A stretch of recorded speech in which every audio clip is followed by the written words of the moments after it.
Hey everyone, welcome back. I finally have a name for my show. I'm going to be calling it Free the Money with Bri Teresi.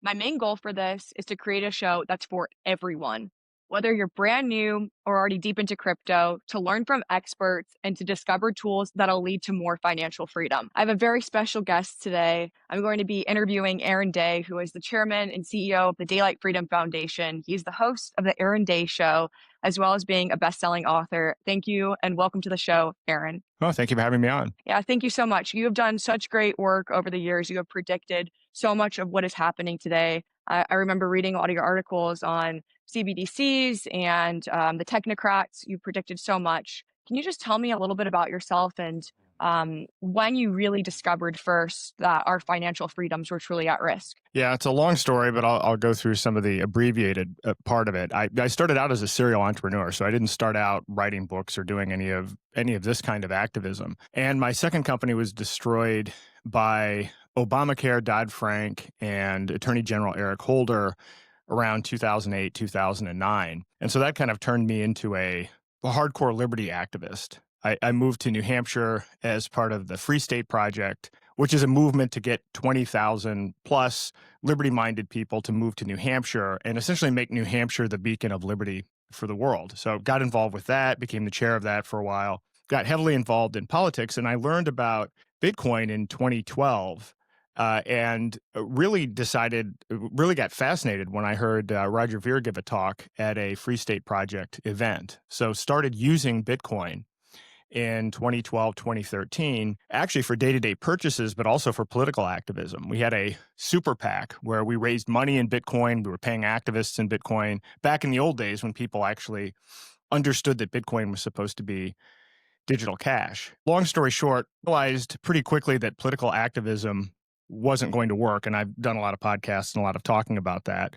despite running for office and trying to get a lot of candidates elected. So I dropped out of the activism piece for a while. And then when COVID hit, I wasn't surprised about COVID so much. But what I was surprised about was I was noticing that friends of mine were being targeted by the federal government.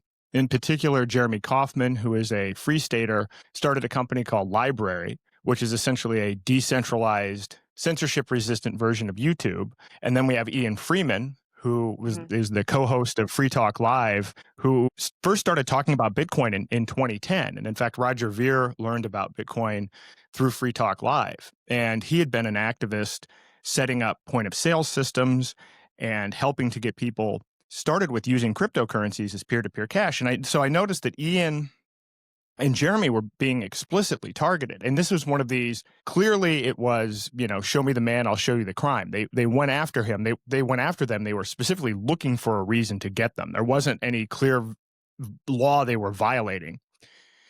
And that's when I started looking at this. Well, why is this going on? Why are they targeting specifically the people at the intersection of liberty and crypto? And this was around the time Joe Biden signed Executive Order 14067, which in this one executive order, he does two things. One, he authorizes the U.S. government to officially pursue a CBDC. Now, mind you, the government's been working on, or the Federal Reserve has been working on CBDCs since 2017, 2018, which we're now learning about with MIT and Epstein connections and everything else. And there's a lot of overlap with what went on with Bitcoin. But now it was official government policy. Along with that was a complete crackdown on crypto. And this was, as they defined it in the executive order, a whole of government crackdown. So every federal department was working on their particular aspect of it. So you had the FBI on one hand, you had the IRS, you had Treasury. And if you're going to try to roll out a CBDC, essentially a programmable digital centralized form of currency, you need to get rid of the competition. And so the people that they needed to shut down the most were the people that were the most efficient and effective at promoting the use of cryptocurrency as an alternative to central banks. And so this is where you get into people like Jeremy Kauffman, Ian Freeman, Roger, and others. So I actually, once I realized what was going on and that this was part of a bigger technocratic agenda, I actually dropped everything that I was doing. I was gone from activism for a long time, and I came back, wrote a book. I actually ran for president in the Republican Party specifically to raise awareness on this issue. I actually talked to Vivek Ramaswamy. He read my book. I I won't go into all the details, but I pressured him heavily on this issue. And he's the one who actually went to Trump and said, you should come out against CBDCs. This was actually in New Hampshire the night before the New Hampshire primary. I'm not saying I was fully responsible for it, but I was very persistent on this issue. And by the way, that's backfired. So I'm not trying to take any credit for that because we have something worse. But I've literally gone to 27 states and 4 countries, and I've spent the last 3 years. My wife and I have been going around the world giving talks on the threat of CBDCs, the threat of technocracy, but more importantly, the solution, which is not voting. It's using cryptocurrency as the original intention, and more specifically, privacy coins that can't be tracked, monitored, and censored by governments and central banks. I've read your book and I learned so much from it. You talk so in depth about everything you were just talking about. And also Roger's book, The Hijacking of Bitcoin, was also great. And I learned so much from Roger's book as well. But yeah, I mean, it is so clear that they've gone after these activists. But another thing that I want to point out too is now we're seeing them really go hard towards developers who are writing open source code. We've seen this with Roman Storm, with Tornado Cash. I know you and I have spoken online about this. What do you think this is signaling for developers that are, writing tools that are leading to more privacy? Well, it's very clear that privacy coins. So there's this misunderstanding. There are a lot of people celebrating that say, oh, hey, Trump won. And so now, crypto is winning. And I don't think they understand what that means, because essentially the version of crypto that can be centrally controlled and tracked by government is winning. But as you pointed out, they are still targeting privacy coins, and specifically developers, open source developers like Roman Storm. Why? Well, the same reason that I started talking about this 3 years ago. If you're going to roll out CBDCs, or now what's become popular are government regulated stablecoins, which are backdoor CBDCs. So for instance, something like Tether and USDC is now under the purview of the US Congress and the Federal Reserve. It can be tracked, it can be seized, it can be censored. So, I mean, essentially, why go through the hassle of issuing an unpopular CBDC through the Federal Reserve if you can just capture and control something like Tether and USDC, which are really popular? And when I say popular, there was something like $27 trillion worth of stablecoin transactions last year, which is more than Visa. And at the look, Tether is the 3rd largest market cap. Obviously, traders are going back and forth between Bitcoin and Tether. Everyone knows what Tether is. Yeah, everyone knows what Tether is, and these things are popular. And based on the growth rates, even prior to the recent hype, it was expected that stable coins would surpass Visa, MasterCard, and direct deposit in terms of annual transaction volume by 2030. So what they've done is they've captured that. And so now we have all of the programmability and tracking that you would have with the CBDC, but people think it's this private pro-crypto, pro-innovation solution. So it's kind of the worst of all worlds, but it doesn't stop there. I've been very passionate about tokenization since about 2018, 2019. But when you look at CBDCs or stablecoins, they are what? They're tokenized fiat. They're digital tokens that represent fiat currency. And the dystopian part of this is that they can be controlled by these third parties. Well, they're not just stopping with money. We now have something called the Clarity Act, which people are pushing and cheerleading, which is going to lead to the tokenization of all other assets. So money only represents about 5% of the global assets, but you have property, you have stocks, bonds, all these other financial instruments. Those are going to be tokenized and regulated. And we're talking about trillions. So now when, if you're worried about, you say something on social media, now your money's going to get shut off. Well, now your 401k, your IRA, your stocks, your bonds, your car, your house, everything will have the potential to be shut down. So they're going after privacy developers and privacy solutions, because that is the best option that we have and the best shot that we have to stop this technocratic threat of moving towards, complete centralized control. So that's why they're still going after the developers. That's why they're going after Roman Storm and others. And this is why the EU is banning privacy coins. It's not because of, as they always say, money laundering and terrorism. It's because they explicitly want control, and they say as much. You can see the head of the Bank of International Settlements publicly stating this, and the Bank of International Settlements is essentially the central banker to the central bankers. I guess you see this from Lagarde in the EU. So Yeah. So whoever they're going after, that's probably your best shot for freedom. Yeah, I mean, that's why I've stood up so firmly on social media for some of these developers. Anytime I hear of someone who is suffering because of the DOJ going after them, right away, it sparks interest. And I'm like, I need to investigate this further. With all that being said, I know the EU recently just announced, or maybe this was leaked, their agenda for 2027 and 2029 with their CBDCs. And I think if I read this correctly, they were capping at like $3,000 per account. I mean, 3,000 euros per account. Were you aware of this? I did see that, but I mean, of course, these things always move in steps. And I've spent a lot of time Hmm. studying financial regulation, including our existing system. One of the things that I learned in researching my book and writing this and exploring this is that we essentially already have a CBDC with our existing system. It doesn't require tokens. The Federal Reserve runs on an Oracle database. All of our transactions are tracked through, I think, 13 different federal government programs. But the way that they do it is they add things one small step at a time. So in the existing regulated financial system, all of this started in 1970 with what's called the Bank Secrecy Act. And so this is where we got what we now know as, KYC, know your customer, and anti-money laundering laws. But they keep on adding new things to these laws, one small piece at a time. And so what starts out as something that affected a small number of people, 55 years ago, now everybody has to provide biometric information. When you go to set up a bank account, you're sitting down with somebody that's asking all of these invasive personal questions. They're not doing that because they want to get to know you. They're doing that because they actually have to fill out paperwork. And so every time we have an emergency, whether it's a pandemic or whatever it happens to be, we get more surveillance and they keep on tightening the noose. And so when you see something like the EU capping it at 3,000 now, I mean, eventually, 6 months after that, 12 months after that, it's going to Yeah. be mandatory. Yeah, and then also I know they're tracking every single Bitcoin. You have to have permission from the government soon in Europe to just have a Bitcoin transaction. It's totally crazy, and I know like America is probably next in line where we'll be following in that path, and it is so clear. So, what are things people can do in their daily routine? I guess my entire purpose of the show is for the everyday person, how they can gain financial freedom. And I know we've talked a lot about CBDCs and also how they're targeting Bitcoin, even how Bitcoin was hijacked. What are things people can do in their day-to-day life in order to have more freedom? Yeah, I've created this site, freedomforge.io, which actually lays out some things that you can do. It actually shows the technocratic threat and what the counter to it is. So, for instance, the way to counter CBDCs, these centrally programmed digital currencies, is to use something like Freedom Dollar. And Freedom Dollar is a privacy stablecoin built on Zano. It's the government can't track it, can't censor it, and it's not backed by U.S. treasuries, which I will point out is one other thing with this stablecoin legislation is now Tether and USDC and all these regulated stablecoins have to be backed directly by treasuries. And so this is going to fund more government debt, fund more government tyranny around the world. So you can start using something like Freedom Dollar.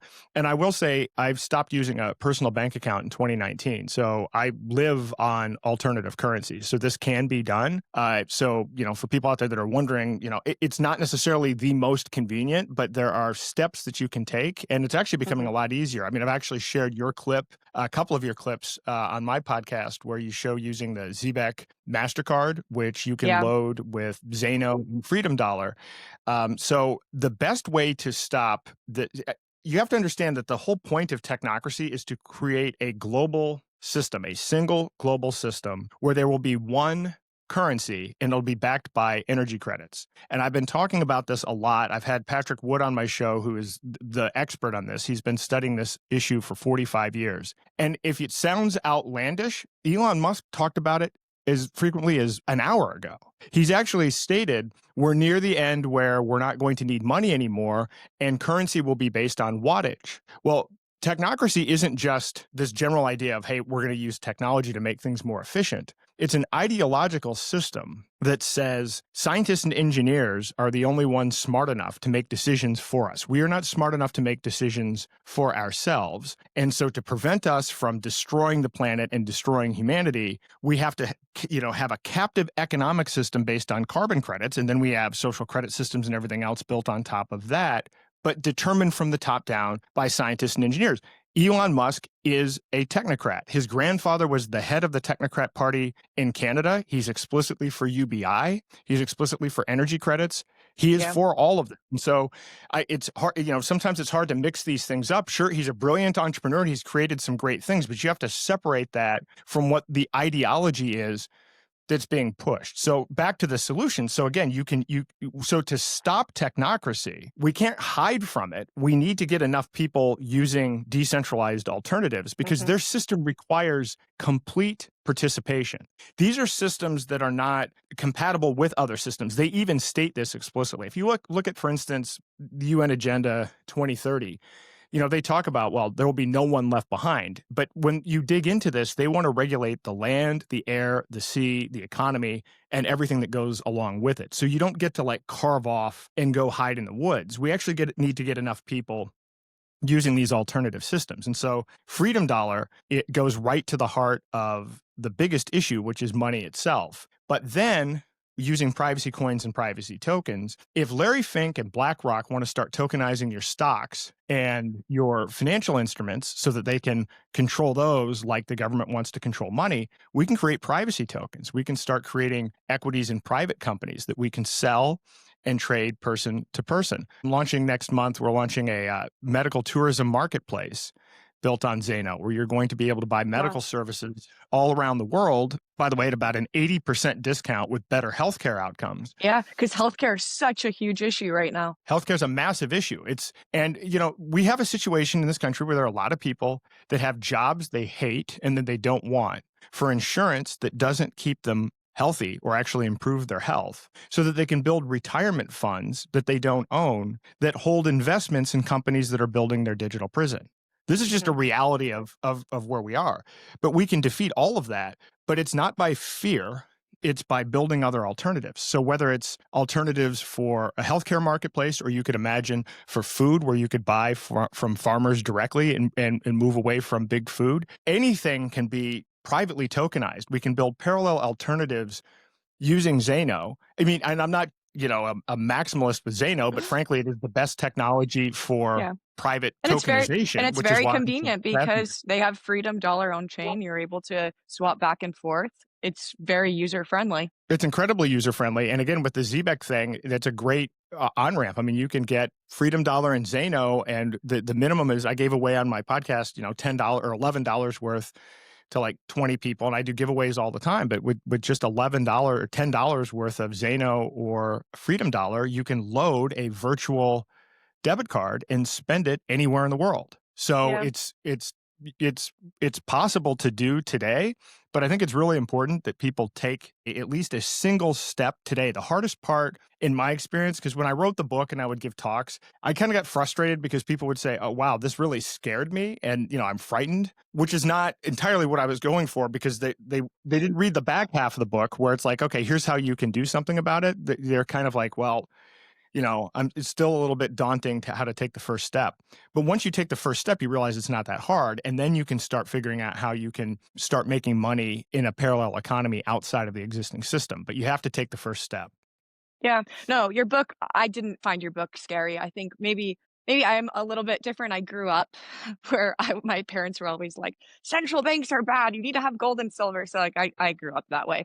But I thought your book was amazing. And that's one thing I really do love about your content is you are actually showing alternatives. You're not just scaring the population. You're not saying like this is what's happening, we're all doomed. I don't think that's good when people are like that, when you're actually giving alternatives. And I really admire you for that. So with all that being said about privacy coins, I'm seeing a huge rise. Obviously, we saw with Zcash recently. I mean, it's increased exponentially. And we're seeing a lot of different influencers even talking about privacy coins. I saw there was a clip on X the other day that I came across. I think Andrew Tate was talking about how important privacy coins are, and especially in the upcoming years.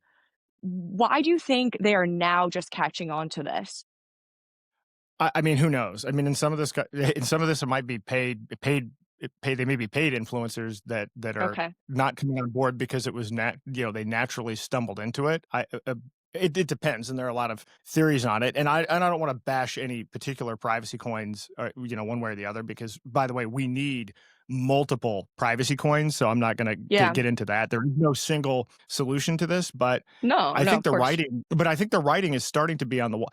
The problem is there, and you've probably seen me vocalize this, and I'm going to talk about this on my podcast tomorrow. I'm very, very, very frustrated by the people that I know who were in Bitcoin early that know better, that know it was hijacked and are still trying to promote it as freedom money. So on the one hand, it's this weird thing. There are some new people that are starting to talk about privacy coins, but the people that actually know better, that have been around the longest, are Hmm. still continuing to have their head in the sand. But I I think always that wonder this. I will tell you, look, some of the stuff that's come out, I wrote an article, you probably read it in Brownstone, like January of last year, where I didn't say it was definitive proof that Epstein funded the Bitcoin core developers. I said, here's what Epstein said publicly about Bitcoin. He did give one article, interview for Decrypt magazine in 2019. And we know that he invested in this MIT group, and but the MIT group invested in a whole variety of things. So we didn't know for sure if he had invested in the crypto aspect of this. And so what a lot of people don't know is that MIT not only at some point started funding Bitcoin core developers, and they started funding these developers at the time where Bitcoin made a transition from being peer-to-peer cash that you use for day-to-day transactions as something that is a solution to central banks, right? Mhm. Was the whole original story behind this, to then all of a sudden it started to become digital gold. MIT funded the developers during that transition period. They also funded 3 US CBDC pilots. And this is something that I found that almost no one knows about. But we have something called Project Hamilton, which was designed to replace cash. It's a digital cash Wow. project that was the Federal Reserve Bank of Boston and MIT. We have Project Cedar, which was a wholesale CBDC, and then something called Regulated Liability Network, which was a platform to connect CBDCs all over the world. Well, here's the thing that you find when you look into this. One of the co-authors of the Project Hamilton white paper was a Bitcoin core developer funded by MIT, and now we know funded by Epstein. So we literally now know, yes, Bitcoin was hijacked, but it was hijacked by the same people. They started telling us, don't use it as money, use it as digital Hmm. gold. And those same people were creating centralized CBDCs. And so this should be news everywhere. And it's not yet, but I hopefully it will be soon. Yeah.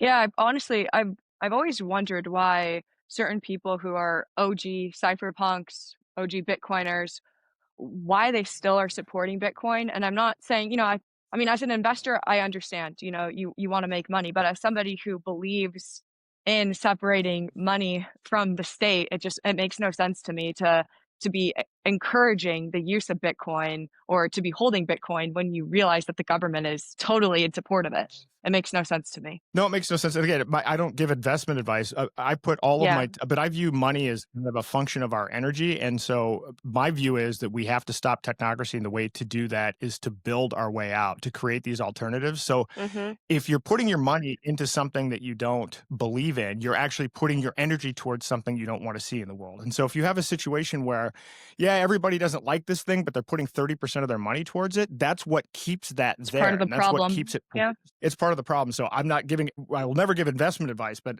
as good personal advice, I like to align my energy, and Yeah. money is part of my energy towards what I want to see in the world. And I think what we need to see is an alternative to technocracy, or otherwise literally we'll lose free will. So Yeah. that to me So is what's I mean, happening. I completely understand. It's like putting your money where your mouth is, If you're gonna talk about one thing, you need to be living that way. That's why even with what we were talking about with the ZBAC cards, for me, it's like I talk about using cryptocurrencies, and I'm obviously telling my audience about this. I would be a hypocrite if I wasn't actively using them.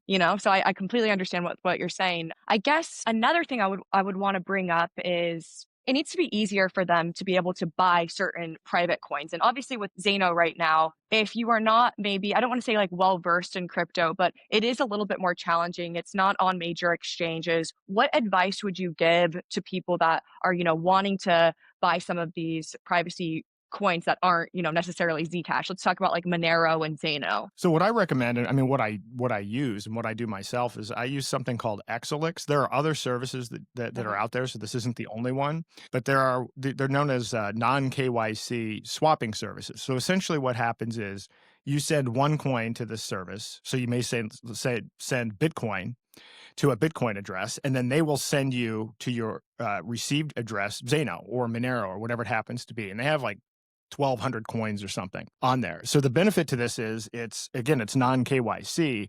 Mhm. And as much as a reasonable solution is, if you have to use a centralized exchange and you're trying to get in this, buy a stable coin, take it up, even a bad one like Tether or USDC, take it off of an exchange and then swap it for Zano or XMR using a non Yeah. KYC service. So in the end, what you have is a situation where all that's tracked is that you took a stable coin where you had no gain or loss, and then you've used this service to kind of move it into Yeah. your own wallet through a swapping service. So that's the go-to for that. There's some other solutions, and freedomforge.io, we list some of the different methods. You can buy Zano and Monero with credit cards and debit cards in various circumstances. However, at least if you're in the US, it's still a KYC process. So honestly, I would even recommend doing that. I wouldn't do that. The other thing is to start trying to earn in these cryptocurrencies. There's something called ZanoBay.com, which is essentially like eBay, except built on Zano. So you can post services. If you have services you have to offer and skills, then you can offer them there and potentially get paid in Zano. You can sell products there. And then I think increasingly, as we kind of build out the community, people should start thinking about this as, hey, we're building a parallel system.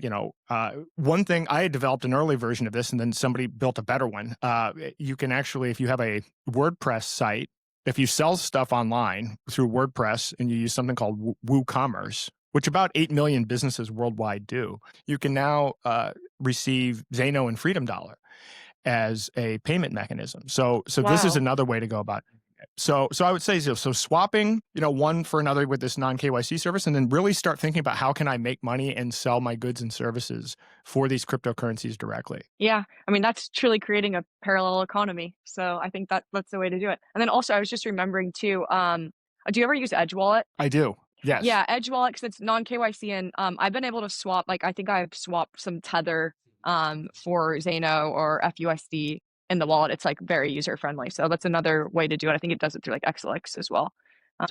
It's just good to have tools on hand so that you could tell people like, okay, this is an easy way to do something. That's what I've been encouraging. Even my little family members, I send them Zano so that they understand and get their friends to use it, and maybe sending money back and forth. So just getting more people to use it on a day-to-day basis, I think is really important. I was gonna say, so my son actually, I mean, he's 15 now, but he would go to PorcFest, which is this Free State Project event that we have every year, and he would sell cookies or various other things, and he would get paid in alternative currencies, but then he converted it all to Zano, and so now he's actually using a Zbeck debit card. He doesn't have a bank account, and he's now 15, and he's actually it was only $2 at the time, and so now he's literally like buying Robux and other things using this debit card, or he'll go to Dunkin' Donuts or whatever, and so it's really cool. I mean, literally, and so my daughter's getting involved with it as well. It's that easy to do once you get it set up. But I mean, even something like, there are a lot of stories of people that are now Bitcoin millionaires or worth 10 million or $100 million that sold items at PorcFest in 2012. And then, they've basically retired off of that. So Yeah.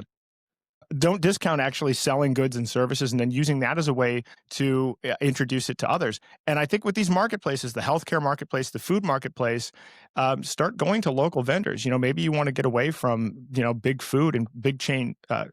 stores. Go to your local farmer and introduce the idea to your local farmer and see if you can get people to start taking these cryptocurrencies directly. That's actually how we're going to do it, as person to person, by changing our own behavior and actions day to day. Yeah, I mean, and that's also, it's almost like going back in history, and that's how, we used to operate. Especially like for me, I'm from a small town. That's how I grew up. People do buy their meat from local farmers. We have eggs. Sometimes we give eggs to friends and families. That's how a lot of people live in America that are not in these big cities. So it would be kind of cool to go back to times like that, just in general. And I think also too, if correct me if I'm wrong, but that's really how Bitcoin originally spread, right? Like people started using Bitcoin because people were introducing it. Like Roger was going to different stores and promoting the use of Bitcoin and telling people about how amazing this technology is and how, it's peer to peer rather than being controlled by the government. That's exactly how it started in New Hampshire. And at one point in time, New Hampshire had the highest per capita crypto usage in the world.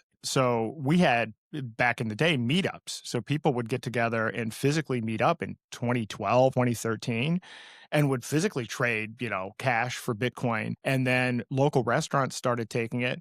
And so we actually had a number of shops and stores and restaurants in New Hampshire as far back as 2012 that were taking this directly. And then point of sale systems came about. And so that was exactly how it worked. And then, again, the government has made a big effort to try to stamp that out. But this was the original purpose of Bitcoin. And that's the purpose the government doesn't want people to know about or to use. And so we need to resist what we know is coming if we don't Mhm. come up with parallel systems and better alternatives. What encouraging words would you give to our audience today, just how they can be taking back their financial freedom? Like, if you were to tell them 3 things that they could do, and I know we've talked a lot about, just transacting and getting paid, but what are, like, 3 other things you would tell them to do? Wow, 3 other things. I mean, the most important thing is to take back your free will and to take back, your own thoughts, your own actions, and your own Mhm. emotions. Because what's happened is we're in this situation now where we're expecting these white knights to come in and solve things. People thought Trump was gonna solve things. People thought RFK was gonna solve things. We have to solve our own problems. And so that's actually the number one thing that I would say Yeah. is just realize we don't actually have to tolerate any of this. I mean, I sit here and I look at this and it's like they're going to redact the Epstein files. How do we get to a point in society where this is acceptable, where this is what the government is doing as a day-to-day practice? I put out a tweet today. Somebody wrote a book that said the average American commits 3 felonies a day, which just describing how absurd the legal system Yeah. is. But I mean, I would argue our politicians commit 3 Watergates a day. So no one's going to come in and save us. So if we start by saying no and take care of our own health, it's not our doctor's responsibility, it's not the government's responsibility, it's our responsibility. The same is true with our wealth. That is the number one thing we can do.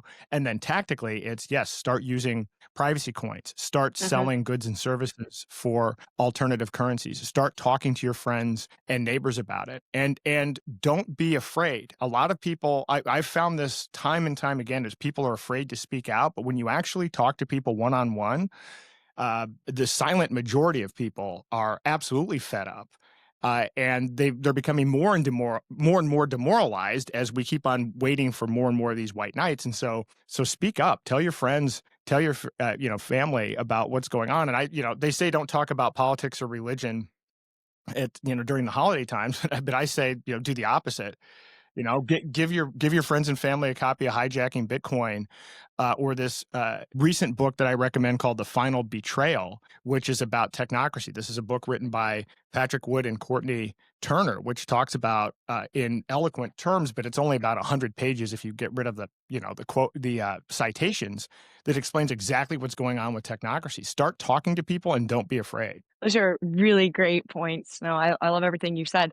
And yeah, at your Thanksgiving dinner, definitely bring up topics that are uncomfortable because that's the only way to grow and learn. And also, I do love what you said is like sometimes we're so worried that we're going to offend someone, and but then in reality, most of the times they're actually in agreement with us. So I've seen that especially recently, and it is very telling for the times we are in. So I think that does give us a lot of hope for the future, just building a parallel economy. And also, like, I do remember during our past election, that was a big point. People were trying to create a parallel economy, especially in the very woke times. Some people were successful with that with different marketplaces. So I don't see like why we couldn't be successful with having more people using privacy coins and really gaining more financial freedom. I think it's just people need to learn and it's very easy. My mom is able to do it. My little cousins are able to figure this out. It's not that intimidating. It's not, and that has actually come about just over the last year or so. So I got involved with Zano, I think in April of last year, and now there are multiple wallets. I mean, there's Edge Mhm. Wallet, Cake Wallet, Bitcoin.com wallet. There are different ways that you can swap. Now you can use the Zbeck Mastercard, so it is not daunting or intimidating anymore to actually use. You think is going to happen with some of these crypto prisoners at the moment? I mean, I know Roman Storm is awaiting his sentencing. If he is sentenced to go to prison, what do you think this is going to say to new developers or people that are writing open source code or just like the American people in general? I am curious of your thoughts on this. I know we touched a little bit on this briefly before, but this is a pretty major case, and I Well, feel like it's not very mainstream. it's not mainstream, but I mean, I think we already know because the other Tornado Cash developer was just Yeah. what, sentenced to 5 years plus some major. So I'm expecting right now is the default that Roman will probably get something like 5 years. And again, not to go into the whole history of the case, but I mean, he wasn't even from New York. They made sure that the case was in the Yeah. Southern District of New York Court, which is the worst place in the world to try to get justice. And so I think if for developers that are already in the privacy space, they've already gotten the message. And so what's happened, which don't pay a lot of attention to, is most of these privacy developers now don't work or live in the United States. They've left the Hmm. United States. So they are in other countries. So we have a brain drain of talent. And then there's Amir Taki, who I haven't used this, so I'm not vouching for this, but I know he's created something called DarkFi, which is essentially a platform for developers to be able to write code and to interact in an encrypted private manner. So of course, as you might expect, the privacy community is going to fight back, and the way they're going to fight back is by using some of their own technology. So what you're seeing is more open source, more of this kind of thing going on. So Hmm. the developers aren't going to stop. They're moving more underground, but they are very aware of what's going on. I was in Amsterdam, and one of the other developers there who was still stuck in Amsterdam related to this. I mean, so the privacy community is very aware. The broader public isn't aware at all, and that's a shame. And I hope that the recent increase in the price of privacy coins spurs at least some interest on the part of people to actually understand what's going on and what is at stake and what's involved and who these political prisoners are, and that Hmm. they deserve and need our support. No, absolutely. And also, what I find actually sort of funny is Trump talks about how he wants the United States to be the crypto capital and how we'll have all this freedom with crypto, and they're promoting Bitcoin left and right. But at the same time, they're locking up these developers. It makes no sense to me. And I really wish it was more mainstream. And that's why I think it is important that we do talk about the people that are possibly going to prison or are already in prison. And I feel really called to do that. But I'm glad to see that people are still developing and are actively being supported. Vitalik also, I think he has donated a substantial amount of money to Roman Storm, and at least they're having the support from their community. But I just wish it was more mainstream. I wish it was too. And people should support Ian Freeman at Hmm. freeiannow.org and support Roman Storm at freeromanstorm.com. And I've been talking about Ian and Roger for every day for the last, I don't know, however long I've been doing this. But Yeah. now I'm talking about Roman as well, and we really do need to raise the raise the awareness on this, and understand that it is important to share this information. I mean, Russ Ulbricht is free because of, in large part, the massive campaign and I would say the effort of his mother, who I met in 2014, who just was tireless and refused to stop. So we really have to raise awareness and continue to Yeah. speak for these people until they're free. That's basically it. But it can be successful, right? It has been successful. We've seen some recent wins in this area. Yeah. And then all Samurai wallet guys too. So there's tons of them. There's not just a couple. Any last words you'd like to say? Where can we go to support you? So I'm working on like 6 different projects right now, but you can find them all at daylightfreedom.org, and they're all related to this one general theme, which is raising awareness about technocracy, which almost no one knows about, and it is the driving factor of everything that's going on today. It's not red versus blue, it's not the US versus China. It is literally a ideological movement to centrally control everything, and ultimately it will be controlled by AI. This is it's factually presented in a lot of tools, and the other part of it is to educate people on specific things they can do to opt out of the system. Mhm. So you can get to those sites through daylightfreedom.org. I have my podcast every Monday and Thursday at 6 p.m. Eastern time as well, and then you can follow me on X at Aaron R. Day. Well, thank you so much. Like I said, you have done so much for the world, and I really appreciate you coming here today. And you've helped so many people over the years just with educating everyone on what's going on. Thank you very much, and thank you for everything that you've done as well Yeah. to raise awareness on all these topics. Hopefully we can do it again. Yeah. Thank you.